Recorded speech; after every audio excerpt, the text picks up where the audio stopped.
Saudi अरब में मक्का से Medina के बीच पहली बार महिलाएं बुलेट ट्रेन चलाएंगी।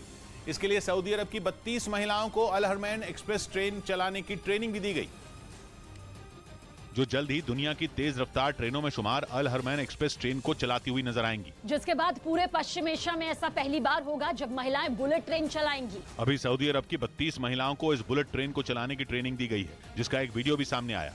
उसमें कुछ महिलाएं पटरियों पर ट्रेन को चलाती नजर आईं। इस दौरान उनके पास एक ट्रेनर मौजूद दिखा।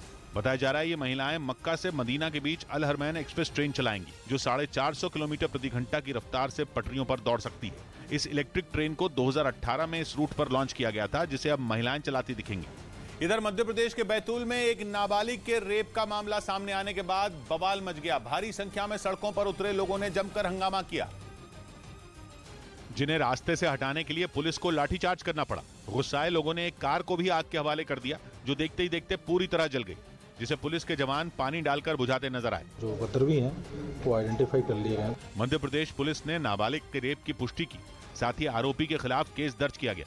उधर खबर है कि चीन ने एक बार फिर अरुणाचल प्रदेश में LAC के नजदीक अपने सैनिकों की संख्या बढ़ा दी।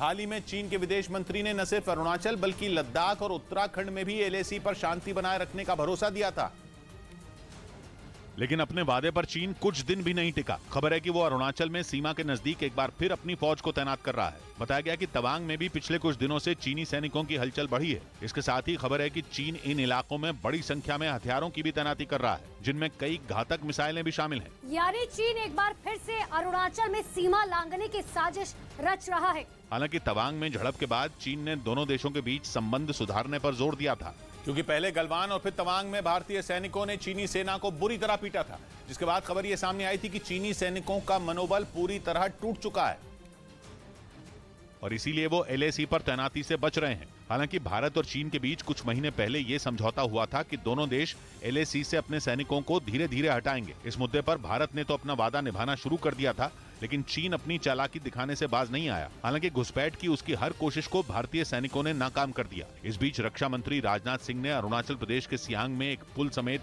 28 प्रोजेक्ट का उद्घाटन किया। इस दौरान उन्होंने चीन की हरकतों पर उसे इशारों में धमकी भी दे दी। शांति के उपासक तो हैं ही, हम शक्ति के भी उपासक हैं। बताया गया कि इस पुल के बनने से सेना को अपने भारी भरकम ट्रक और बख्तरबंद गाड़ियों को LAC के नजदीक ले जाने में आसानी होगी।